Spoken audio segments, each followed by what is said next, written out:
नमस्कार, मी पंजाब डक। आज आहे 23 मे 2025। राज्यातल्या सर्व शेतकऱ्याला सांगू इच्छितो की आज आहे 23 मे, म्हणजे आज 23 मे पासून राज्यामध्ये म्हणजे 30 तारखेपर्यंत भाग बदलत काही ठिकाणी मुसळधार, कुठं रिमझिम, कुठं वडे नाले वाहतील असा पाऊस पडणार आहे, म्हणून हा अंदाज लक्षात।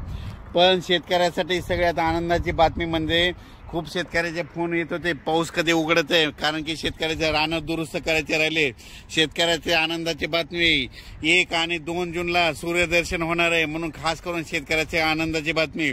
पण राज्यात मात्र आज 23 पासून मात्र भाग बदलत जोराचा पाऊस पडणार आहे, म्हणून दररोज 2-2 भागात वेगवेगळा पाऊस पडत राहणार आहे, म्हणून हा अंदाज लक्षात घ्यायचा। सांगायचं झालं तर हा पाऊस म्हणजे 24, 25, 26, 27, 28, 29, 30, 31 पर्यंत सगळ्या राज्यात महाराष्ट्रामध्ये भाग बदलत पडणार आहे, म्हणून हा अंदाज लक्षात घ्यायचा।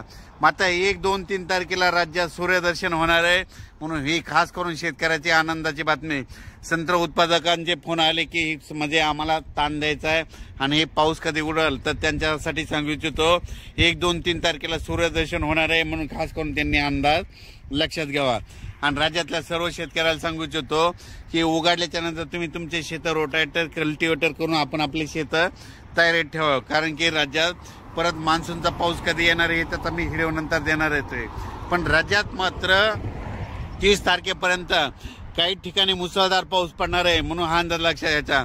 आणि त्या मुसळधार पाऊस जिथं पडणार आहे, तुम्हाला एक सांगू इच्छितो की तो पाऊस सगळ्यात मुसळधार पडणार आहे मुंबईकडे पडणार आहे, म्हणजे मुंबईच्या सर्व जनतेने सतर्क राहण्याचे लक्षात घ्यायचं। त्याच्यानंतर साताऱ्याकडे जास्त मुसळधार पाऊस पडणार आहे, सांगलीकडे पडणार आहे, कराडकडे पडणार आहे, पुण्याकडे मुसळधार पडणार आहे, रायगडकडे मुसळधार पडणार आहे, पुन्हा त्याच्यामध्ये नगर जिल्हा संगमनेर भागाकडे देखील मुसळधार पडणार आहे।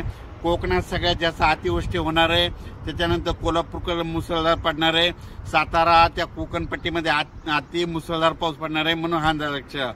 त्याच्यानंतर परत हा पाऊस म्हणजे भाग बदलत पुन्हा महाराष्ट्र, मराठवाड्याकडे, विदर्भाकडे असा दररोज वेगवेगळ्या भागाकडे जाणार आहे। पण सगळीकडे 2-2 दिवस मात्र हजेरी लावणार आहे, म्हणून हा अंदाज लक्षात घ्यायचा। ज्या ठिकाणी जास्त पाऊस पडला नाही तिथं रिमझिम पाऊस पडणार आहे, कुठं निस्ते थेंबच येणार आहे, म्हणून हा अंदाज लक्षात घ्यायचा। या पावसामध्ये विजेचं प्रमाण जास्त आहे, वाऱ्याचं प्रमाण जास्त आहे। माझी सगळ्याला विनंती, विजा कडकडत असताना आपली पाळीव प्राणी झाडाखाली बांधू नका, तुम्ही देखील झाडाचा निवारा घेऊ नका। अचानक वातावरणात बदल झाला तर लगेच एक मेसेज दिला जाईल। पण राज्यात मात्र सातारा, सांगली, कोल्हापूर, पुणे, कोकण, नाशिक, मुंबई या भागाकडे मुसळधार अतिवृष्टी देखील होणार आहे, म्हणून हा अंदाज लक्षात। तिकडच्या भागातल्या नद्याला पूर देखील येईल, म्हणून हे त्यांनी लक्षात घ्यायचं।